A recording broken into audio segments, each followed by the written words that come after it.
This is Phantom Electric Ghost, and we're live on the air with Elma Linz Kanefield. You're a psychotherapist, life coach, and founding director of the Juilliard School's counseling program. And I want to welcome you to the Phantom Electric Ghost podcast. How are you doing tonight? I'm doing very well. Thank you so much. And we've got your webpage up.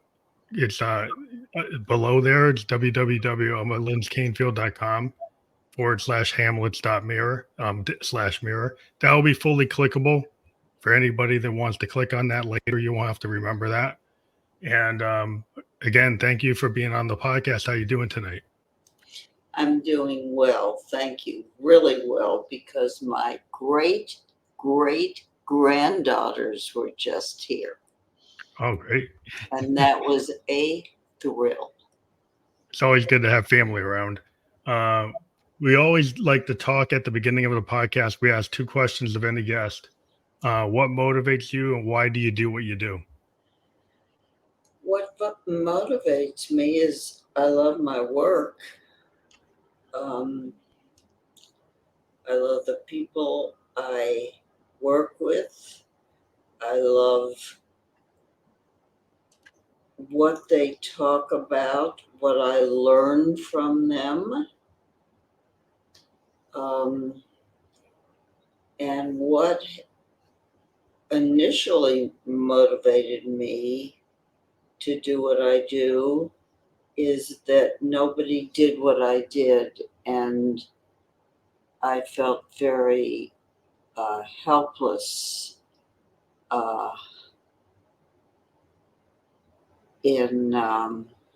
I work with performing artists. Mm-hmm. And nobody understood me. And I made it my life's mission to do my best to understand the psychology of the performing artist.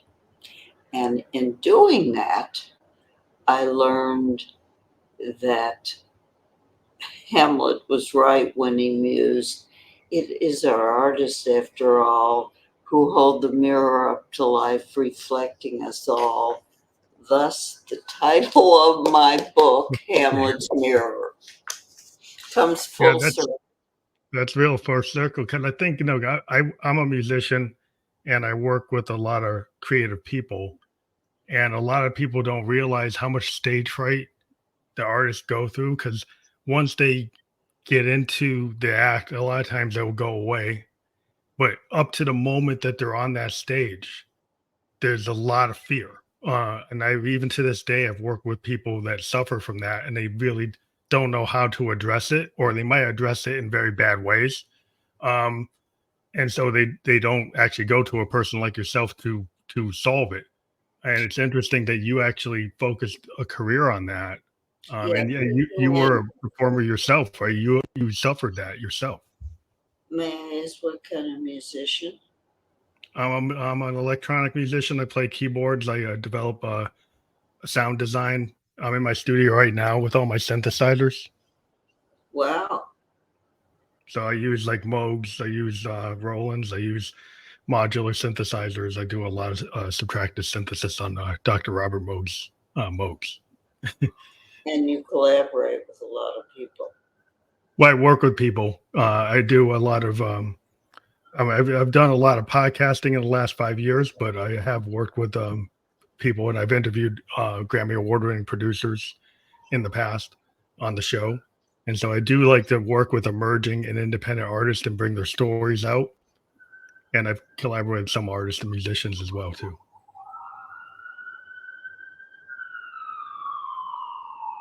Again, when you discovered your own stage fright, how did you figure out how to transform that, or learn how to, handle that, and then want to help people, train people to be able to lessen that? Well,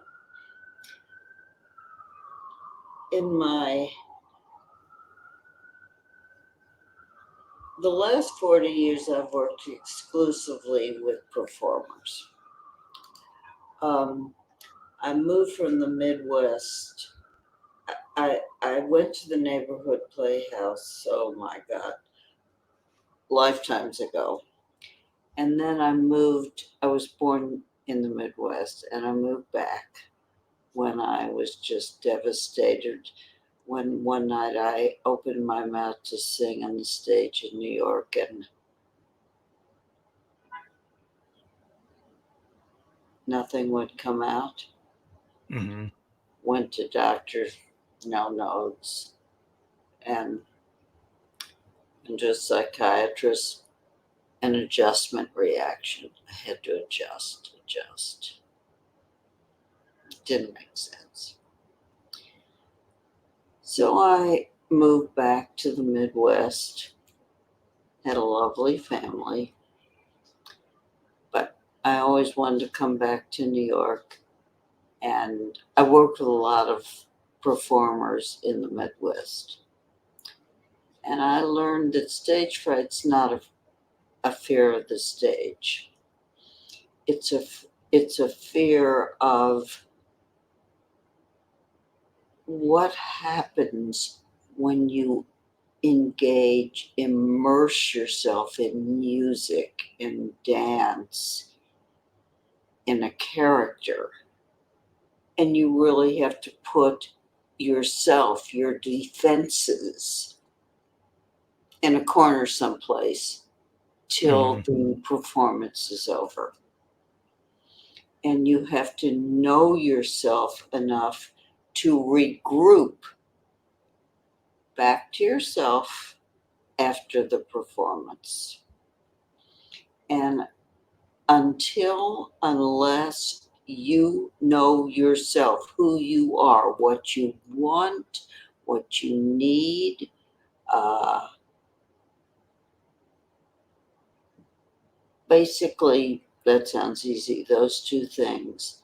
Mm-hmm. Something in a script, in a phrase of music, in a ballet, step, in the way you're held in a dance, is something going to trigger something old, which feels like stage fright, but it's really an unresolved issue.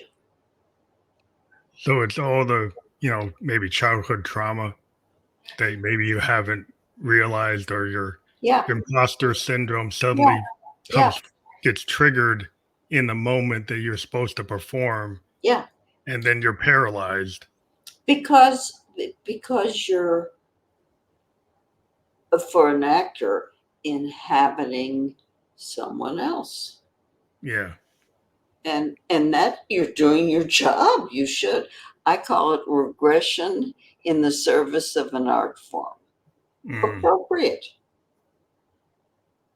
Yeah, I think like a lot of times, like artists or musicians, even though they're not actors, they use a lot of theater.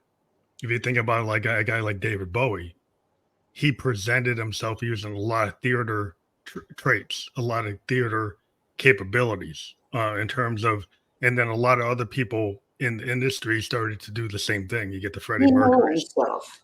Yeah. Yeah, Yeah. He knew, understood who he was, yeah, but yeah. he knew how to become the character. It's almost like a method actor.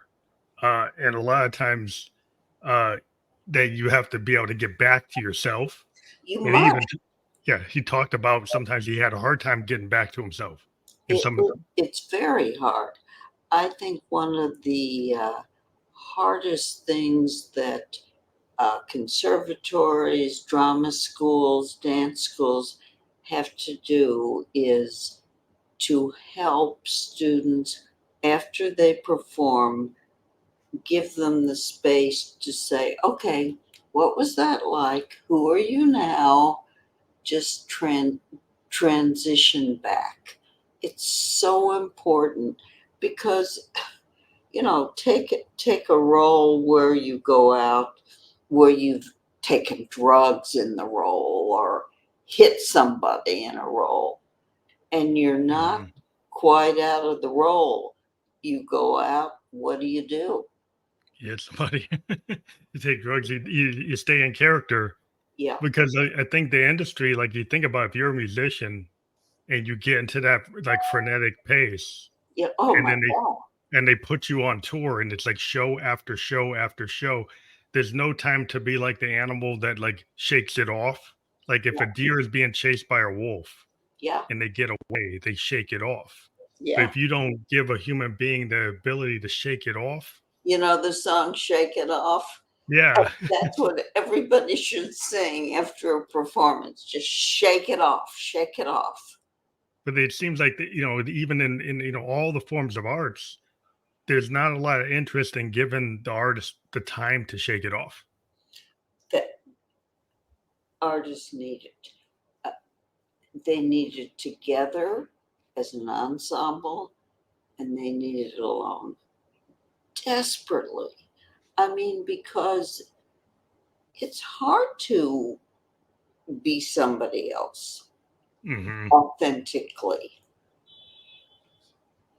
Yeah, I mean, Play a it's piece of difficult. music that's so engaging to your soul, to your heart. I don't mean soul religiously, I mean Mhm. to your being.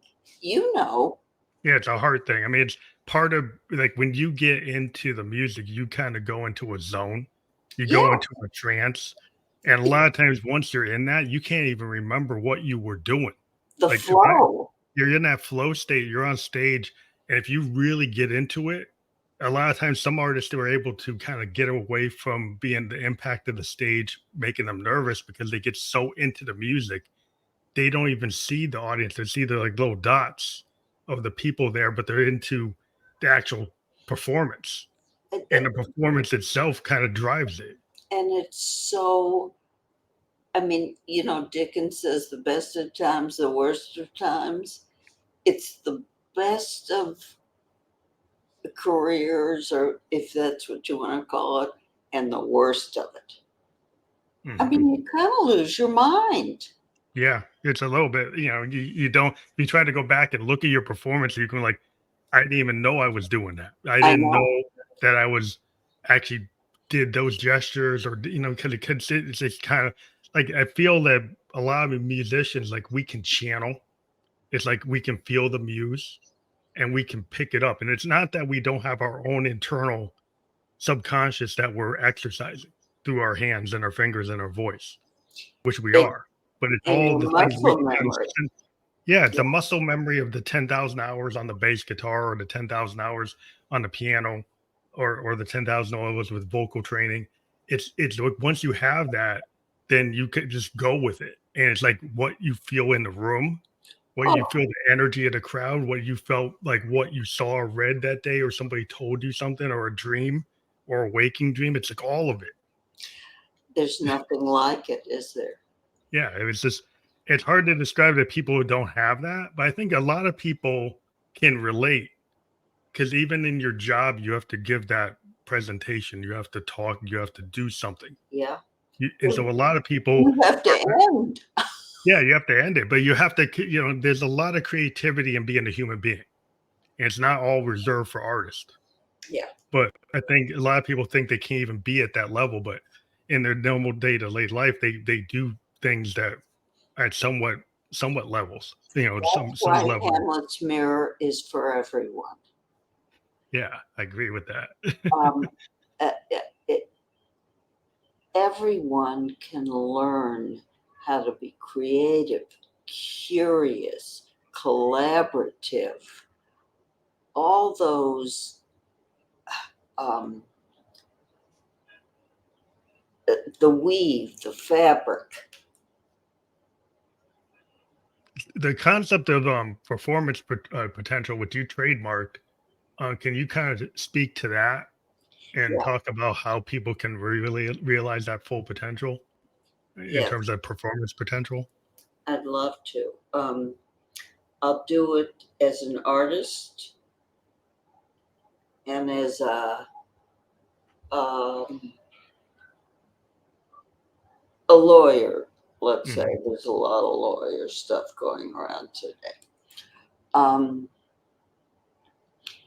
let's say you're a pianist and you're given a Chopin etude to play.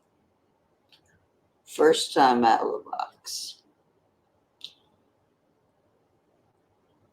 You'll play a phrase, probably sight reading, knowing what you know from your training at the time of doing it. Performance is really doing, right? Mm-hmm.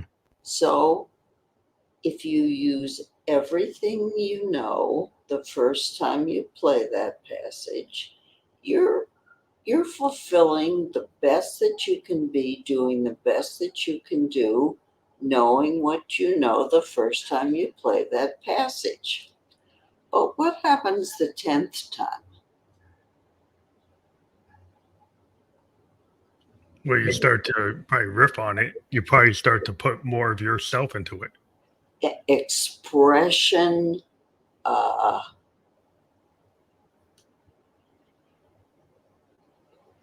different fingering, different thoughts, different forms of creativity, your own voice, absolutely. So your performance potential is so much different. Now, a lawyer.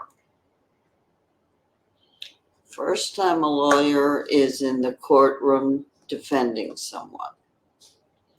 Been through law school, talked to his client, has studied, a little nervous, wants to do well.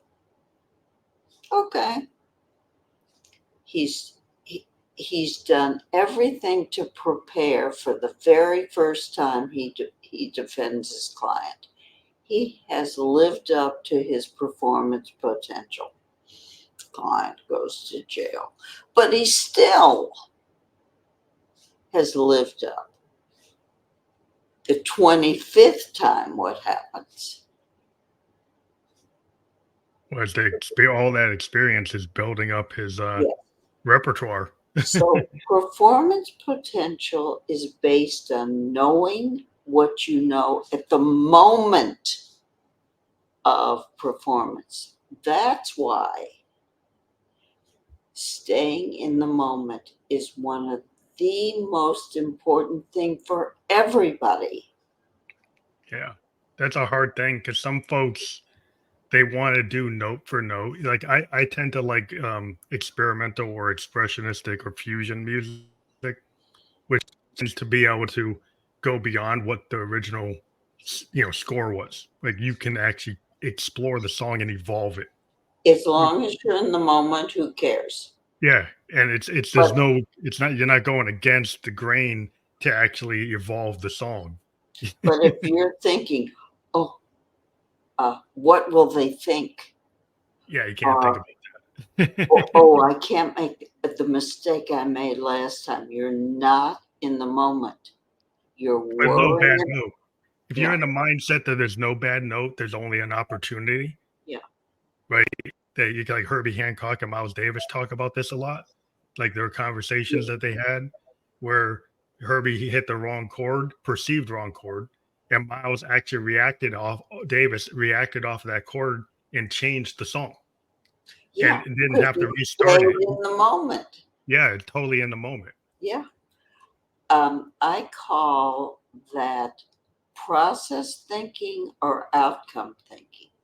If you're outcome thinking, you're worried about the past. If you're outcome thinking, you're worried about the future. Hmm. If you're in the moment, you just stay with the art form. Stay Yeah. steady. If I was thinking, oh, how's this going? How's this going? I couldn't talk. Yeah, you're not gonna stutter, you're gonna stop, you're gonna start and stop. It's like, when if I'm in a session with people and they keep on starting and stopping, it's like you got a bad vibe, right? Yeah, Like when you're in a session and you don't have to keep on starting and stopping, people asking which key, what are the chords, what's the timing. If you're with people that like there's a lot of nonverbal communication and you just nod at them and look at them, and they kind of just know where to go. Versus Yeah. if I'm in where the guy keeps on asking me what key I'm in, or what's the rhythm, or what's the chord that I'm using, like you can't hear it. Like you're a musician, you've been doing this for how long? You know what the chord is. Yeah, You know if it's a diminished seventh or a diminished fifth, you know what it is, but you're asking me, why are you asking me? you'll make mistakes, but if you have to be perfect, that's outcome thinking. Yeah. Be perfect. But if you strive for excellence, you'll make mistakes. But who doesn't? Well, mistakes can be beautiful. Like I'm a big purveyor of the idea of the happy accident in Oh, recording. I love that. The happy accident is like in the 60s and the 70s in recording. You go into a session and something was, you wrote it on the bars to be X, but then you went and actually played it and you actually didn't Play hit X. right. You hit something else. You hit Y and Z, right? Or you went back to A, right? And it's like, whoa, you know what? That's actually better than what we were going to do. And you Or have the courage to actually take what you did and go with that rather than keep on or trying to do the same thing. or you learn something Yeah. and you think, oh, yes, this could go this way. Yeah. It can go that way. You're not into the narrow lane. You're not into this, like, they can only be this way, that you're more expansive in your palette. Like, if you can be more expansive, then you can go a lot of directions. But Anything's possible. yeah, but if you're so into it's got to be bebop. It's got to be, it's got to be like in this pentatonic scale that you can't go out of it, right? Then you're going to be stuck. And if that's what you want to do, maybe you're not stuck. That's what you want to. That's the outcome you want. Have you ever been stuck? I've been in situations where, I was in a structure where they wanted it to be very, very narrow. And then I felt like I don't want to be in that. I'm more into people who want to explore. And I just felt like I know I'm in the wrong place because they keep on going back and doing take after take after take after take. I don't want to do that. Yeah. I want to be with the guys who are more like willing to do it like third or fourth take, not on the 99th or 122nd take. Like that's not that doesn't feel good. If it doesn't feel good, why am I doing it? Yeah, fun. Yeah. You just got to know if you're in the right room. Like if you're in the right room, then you get to feel the vibe, right? And it's kind of esoteric, but you kind of know when you walk in a room if you feel the vibe or not. And if you're honest with yourself, you know where you want to be. If you kind of get stuck, is it why I gotta do it to get Yeah. that paycheck? It's like fine, then that's what you're doing it for. But if you want to do it for other reasons, then you go where your heart is. Yeah. How much time do you spend making music and how much time do you spend doing this? I pretty much write every day. Whether it goes out or not is another thing. But it's like very cathartic for me. I write because I love to play. And whether it gets used or not, it was not my concern. It's kind of like it's just what I like to do. So I have a bedroom studio and everything's in here. And I have access to all my music tools right like in front of me. I don't put it where I have to look for or drive to it. It's right in my house. So I'm always at my studio. If I want to be, I can walk out the door and go somewhere else, but I have access to it. And so I spend a lot of time podcasting, and I do other things. I do some I do software design. So I kind of have left and right brain going on. So I do stuff that's like software design. I do podcasting. I do music, and I try to have a balance with my family. I do have family life, but I tend to try to live kind of an artistic renaissance type of idea of like using left and right brain. in different measure based on whatever I feel like doing at the time. Why not? Well, it just makes you like life isn't always one way. So if you can be expansive, I try to live an expansive life. I lived in Tokyo for 2 years. I've traveled a little bit, but I like to put myself sometimes in a place that I didn't. When I went to Tokyo, I didn't live there. I didn't know how to speak Japanese. I ended up being there for 2 years, and I put myself in that environment because I was interested in it. And that some people couldn't feel comfortable doing that. But sometimes it's exciting to put yourself into a place that you're maybe going to tread Uncomfortable. water. Uncomfortable and taking risks. Yeah. Yeah. I call that fearlessness. You're afraid, but you do it anyway. That's reaching your potential. Yeah, that's the thing about potential. It's hard because like you'll put like a glass ceiling on yourself mentally, and then you have to kind of crash through it. And it's like you have to like kind of reinvent yourself every so often, because if I get bored. Like if I keep been doing something and it's boring, then I say, you know what? It might be hard and I might have to start all over again in some other way, but it feels better than be doing what I've been doing. Yeah. When I get bored, I ask myself, what's not working? And I figure out what's not working. I do something else.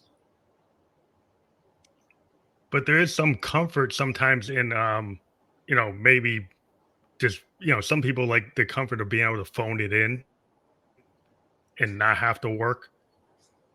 They do a job and it's just like they just they're on muscle memory and they don't want to have to think about it. And I tend to put myself in situations where I might not be the best person in the room, but I'm coming with a different idea. I'm asking a question. It's out of left field, and it's kind of what they want because that's why I'm there. And you know what? It's so much fun. Yeah, it's you don't know what you don't know, and it's cool to find out new things, and not to just live in your comfort zone. And I think that's a hard thing in a world that people just want to be in the cube. They want to be in the box because they want to know. They want to have a known result. They You want. know, you said something that um, so correlates with performance potential. You don't know what you don't know. So if you do something and you do it based on what you do know, and there's this much that you don't know, you still reach your potential because you cannot know what you don't know, but you can learn. Hmm. And that's a wonderful thing about making mistakes, not aiming for perfection, listening.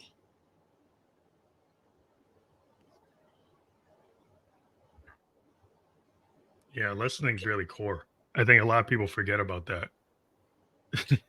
Well, we go to school, and two things we're not taught. We're not taught about feelings.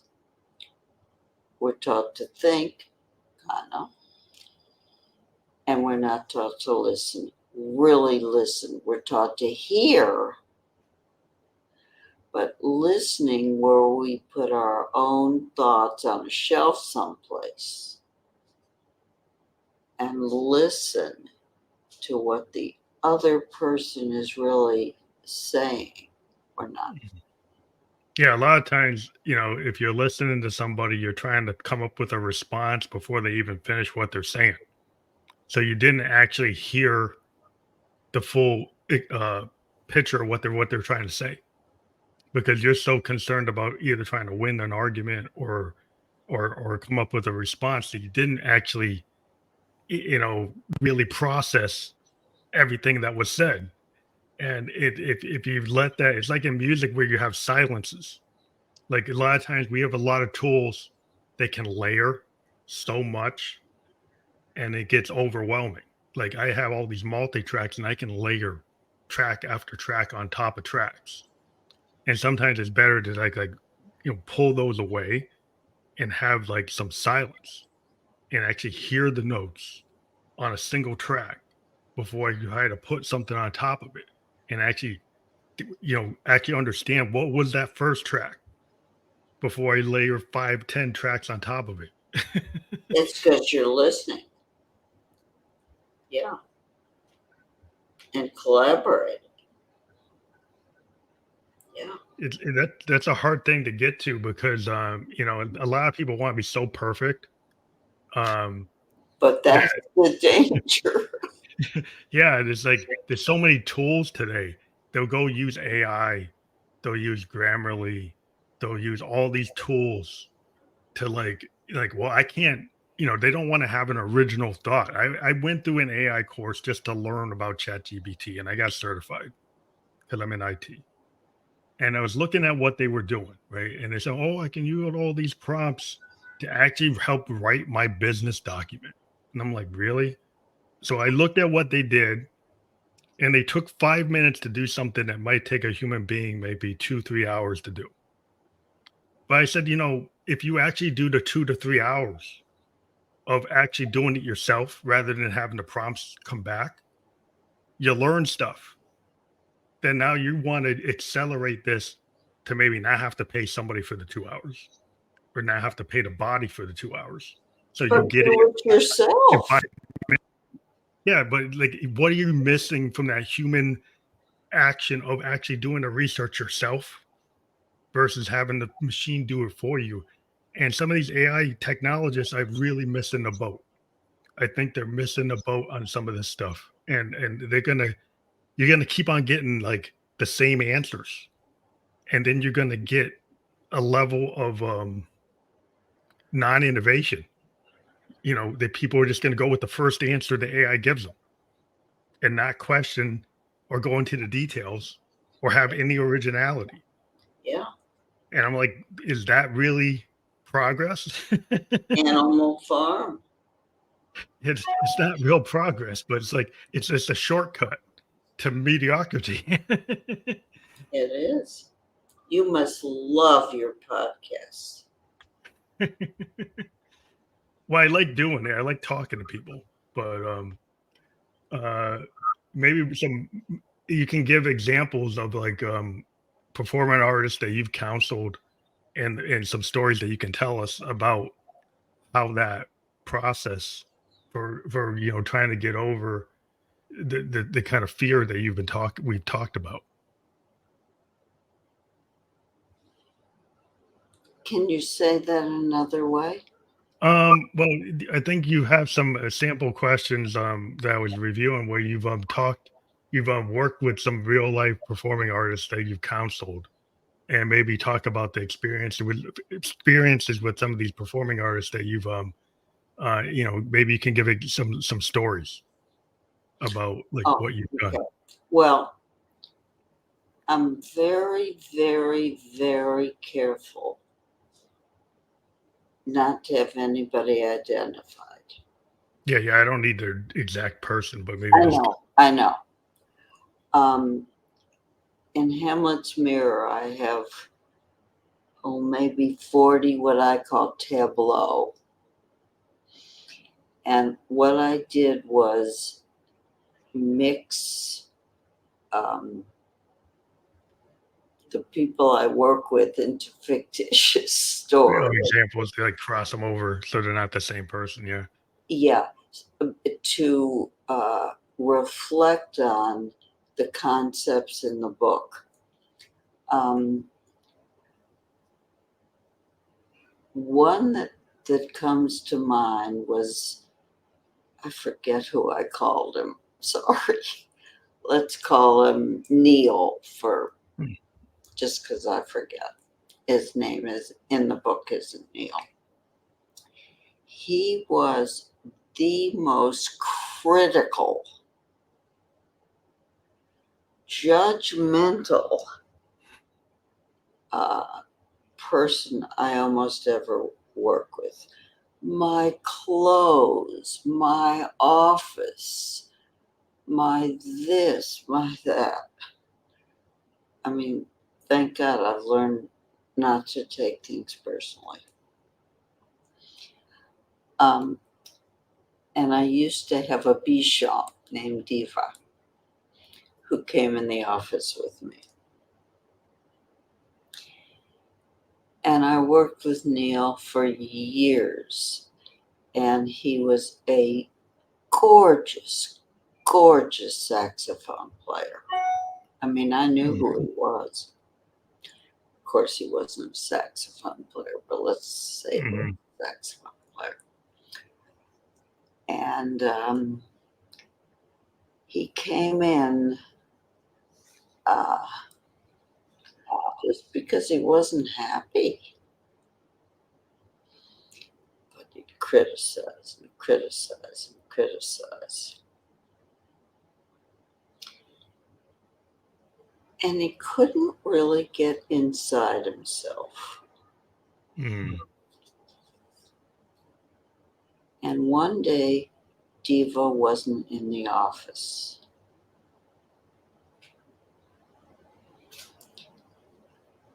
And he said, "Where's that mangy mutt of yours?"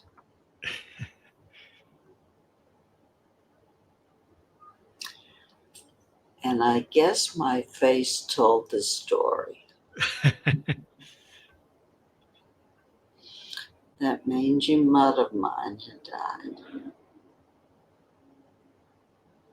And he started crying. Oh, he cried. Wow. And I started crying, which was so unprofessional of me, I couldn't believe it. So we sat there crying together.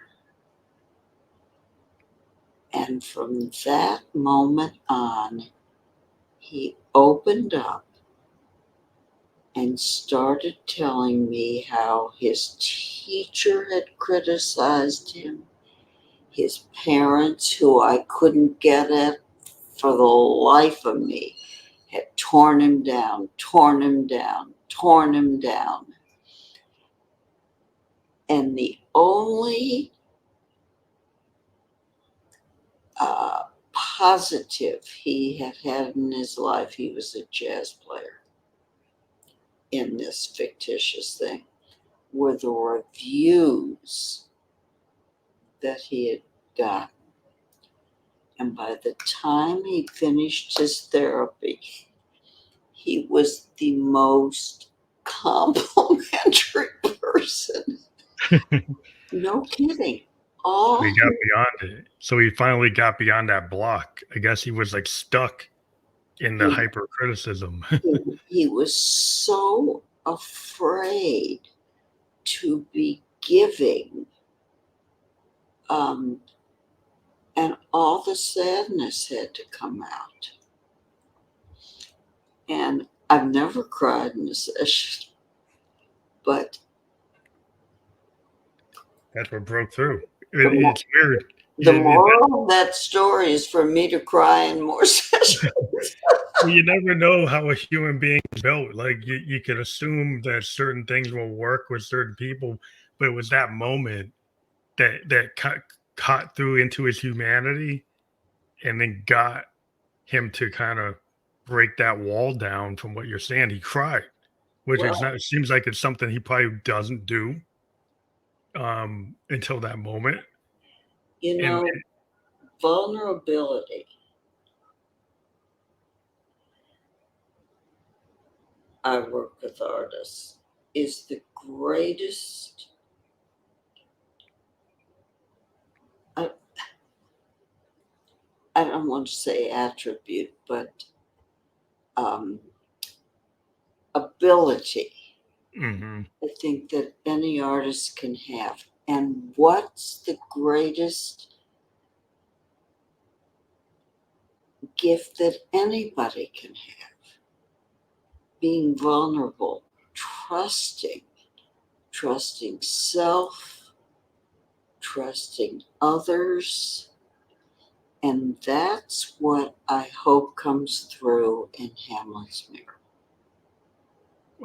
I'm a big believer in the authenticity of vulnerability, because you have people who feel like things have got to be 100% perfect on target, and I'm kind of like, I like to listen to a guy like Neil Young, and Oh, when you listen to, I love the kind of his wavering voice. Like sometimes, like he could have a perfect voice when he's with Crosby, Stills, Nash, and Young. He can hit it perfect, right? He can do the perfect harmonies. But sometimes when he's with his own group, like Crazy Horse, he would go and do things that were very vulnerable, like Tonight's the Night album. yeah. Super vulnerable. They was like, just like a raw nerve. He would put it out and it wasn't exactly perfect, but it was perfect for the moment Him of the song and him. Yeah. Yeah. And some people are not willing to be that vulnerable anymore. The Or singer able. songwriters in the 70s, they were willing to do that. And a Well, lot that's what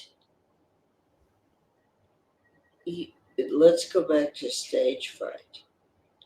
When you're in your art form, you're vulnerable.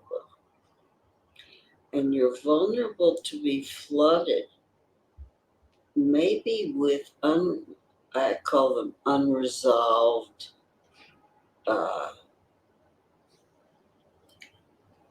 issues. I Mhm. hate that word. But, and if something snaps, that's why people think, oh, I have stage fright. They don't. They have these things floating around them that they need to understand, self reflect in Mhm. themselves and heal. Like unpack all that, because Yeah. like a lot, if you don't, then it just builds up to the Yeah. point where you have that They moment bubble up. and then you can't perform, because like if you, it can suddenly come up on you, and it's like it's just built up, and then Yeah. like A piece of music, my God, can do that. Or a line in a play can resurrect such a memory that it can make you freeze on stage. mm. So that's where like a self-examination and introspection that kind of lead to the vulnerability and the You've got authenticity. to do your self work if you really want to perform. But this is true in life anyway. If Yeah, you want to be a good mother, if you want to be a good yeah, manager. chef, if you want to be a good podcaster, you've got to know yourself. And this is what Hamlet's Mirror is about. So uh, when you started to do this work, what was the reception from the Oh, people who have read your work and worked with you? What was the initial reception, and then what is it today? well, I moved to New York when I was 40 to work with performers, and I thought, oh my God. People said, you're nuts, Elma. I had a big practice in the Midwest. I ended it, and I thought, everybody must have a practice exclusive to performers. You know what? It didn't. Nobody. So immediately I was very lucky. I've been very successful because nobody did it. Why do you And think they didn't do it? Why do you think nobody had thought to do that? You know what? I have no idea. Because it's hard to be a performer. Hmm. I have no idea. That's interesting. I know other therapists treat performers, but that's all I see. A friend of mine from the Midwest wanted me to treat Daryl Strawberry. Wow. And I said no, because he doesn't recreate somebody's work. Mm-hmm. He's more like He athletes. was really mad at me. Yeah, the athlete, it's different. I mean, they're a type of performer, but it's not the same as an artistic, Right. theater or like artist or painter or somebody's doing that type of work. Yeah. It's a different type of capability because it's a different performance aspect. You're trying to hit those numbers to win a game, hit those like plays to I hit. didn't know how. Yeah, it's a totally different thing. And I don't know if I would know how to work with a visual artist, Mm, because they're so creative and everything, but they leave their work. oh yeah. So like a performing artist that actually like a singer or an art like an actor, they're enveloped in their work. I mean, and they repeat the same work over and over again. I mean, Yeah. in the book, I talk about mourning, how each moment has to be mourned because it's gone. A visual Mhm. artist has his or her or their work on the wall or on something. Yeah. Yeah, it's like a Uh, moment by moment. Like that's why you try to capture it on tape, but like you can't recreate it. That's why a lot of times I'm a big purveyor of like putting everything down. Like even if you're in practice and you you turn can't on recreate yeah, you exactly that moment. yeah, you turn the tape on because somebody said, well, this is just a rehearsal. But there are a lot of rehearsals that become the song, because in that moment you can't, even though you're a Gone, professional musician, gone. you can't get back to it because it's Yeah. it's so much feeling and it's so point in time And that it's so yeah, subtly yeah, different.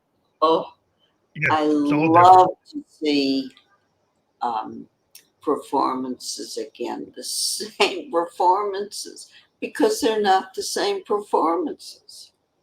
Yeah, they're not. I mean, the only way you can do that, like with the machines today, you do have machines that can take the master tape and just run it the way you wrote it. And then if you use that, then you're not really playing. You're kind of lip syncing or singing over something. And maybe your vocal will be unique, but the rest of the music is exactly the way you wrote it. Uh, and I'm kind of not really into that because I think it takes away from the audience. Because if you have a real live band, then you're going to play that song different every night. But if you've got all these machines just playing exactly what you wrote, then you lose all that emotion. You lose the reason why I would want to see you live is I don't need to hear it the way you cut the song on the single. I That's need right. to hear you interpret it for that. I don't need you to just can go listen to the CD. If I want to hear that, I'll just go listen to the CD. But Why do I need to do watch it? when you listen, don't you hear something different? Yeah, it's how you interpret it at that moment. Like a Yeah. human being, when you listen, you might recall a different mind picture based on the way you feel. So you actually is the same music, but you might feel at this moment it recalls a different like sound painting. I Yeah. always talk about sound paintings. Because I think Sound what? sound paintings. Wow. The idea, it came from like George Martin and the Beatles. There was a documentary where George Martin was talking about the way they recorded the Beatles and how you can think of it like Monet, where you can use the studio as a canvas and you can paint with all the tracks, all the tools. You can build these layers that you can't do live. You can use the tools to actually do things like the way Sergeant Pepper's came out.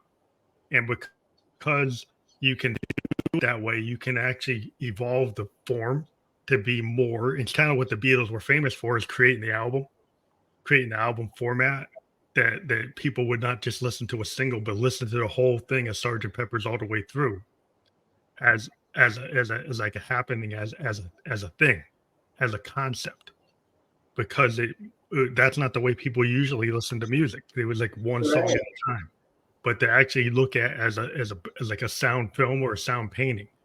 And it's when he went on to get bands like Pink Floyd and progressive bands like Yes, and they started to actually take that idea, and we got the age of the album, because you can take something beyond. Do you sleep? Yeah, I sleep. I just know a lot of, unless I'm big in, I kind of a music history nut.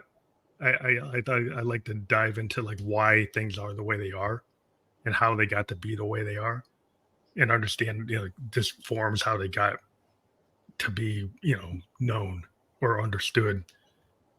Just, and then talk to people about things. You're encyclopedic. Yeah, it's probably my it's just a part affectation I have. Yeah, I No, want to. I'm learning a lot from you. Well, I think it's interesting to kind of look at the world, and it's kind of like that scientific mindset or the artistic mindset, is to, like, you get into something and you want to be, in that form. Why an actor wants to be an actor, why a painter wants to be a painter, is like they usually looked at something, they saw something, or they heard something, or they saw somebody do something. Like I saw Orson Welles' Citizen Kane. I'm like, wow, what kind of film is this? And then I watched a documentary, and Orson Welles, the people were talking about, like, they asked him, like, how did you get these camera angles? How did you do that? I said, I didn't know what I couldn't do. The people were asking, like, why did you have these shots? Performance potential. Yeah. It's like he didn't realize that you couldn't do it that way, so he did it. Yeah.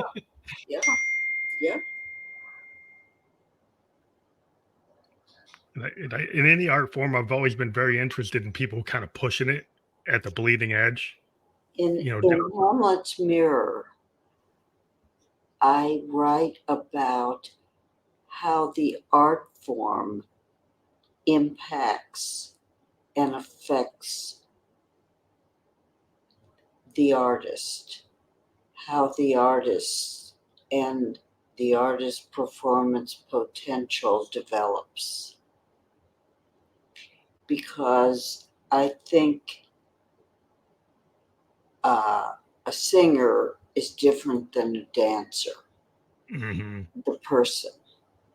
An actor is different